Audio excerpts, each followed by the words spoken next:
Mbola faly mitsidika ny tokantranonao indray amin'izao takarivany sabotsy fadimy volana oktobra izao tompoko lahy sy tompoko vavy manatitra ny araba. Manasanao ihany koa anaraka ny vaovao hatramin'ny farany ireto ny vaovao isan'ny songadina moa amin'izao alina izao no lavin'ny fitondrana ny fangatahany filoha teo aloha Marc Ravalomanana iverina eto Madagasikara manoloana ny fodimandry ny Bebe Razay izay renin'i Lalao Ravalomanana.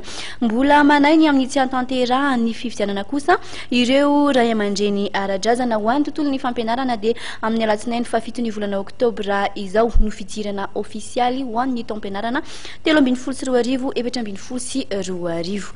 Ho santaritsika ary ny fampahalalam-baovao araka ny efa tanterina teto tao anatin'ny vaovao omaly dia nodimandry teo amin'ny efatra amby 20 taonany i Bebe Razay renin'i Lalao Ravalomanana vadin'ny filoha teo aloha. Anisan'ny fanontaniana napetraky ny maro moa no hoe afaka ho tonga eto Madagasikara hanao veloma farany rafozany ve ny filoha teo aloha Marc Ravalomanana sa tsy dia ho fantatsika ny valin'izay eto anatin'ity fanadihadiana ity.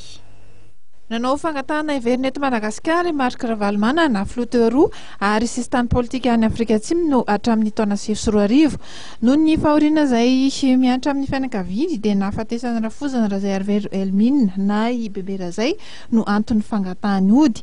No lavin'ny fitondrana nefa ny izany fangatahana izany io no nambaran'ny fianakaviany raha Mametra-panontaniana momba ny filoha teo aloha izay izy ireo androany tetsy faravohatra.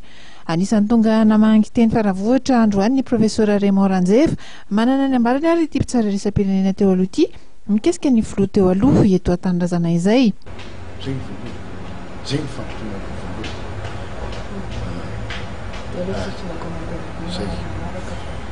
Manaraka manao komantera zay tsy miady mampaika ary tsy misy resaka lalàna.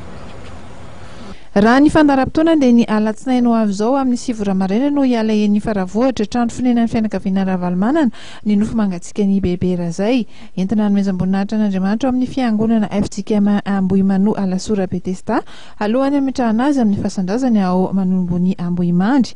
Andrasana araka izany ao anatin'ity faranenandro ity izay mety ho fanapa-kevitra farany momba ny fiverenana tanindrazana ny filoha teo aloha izay.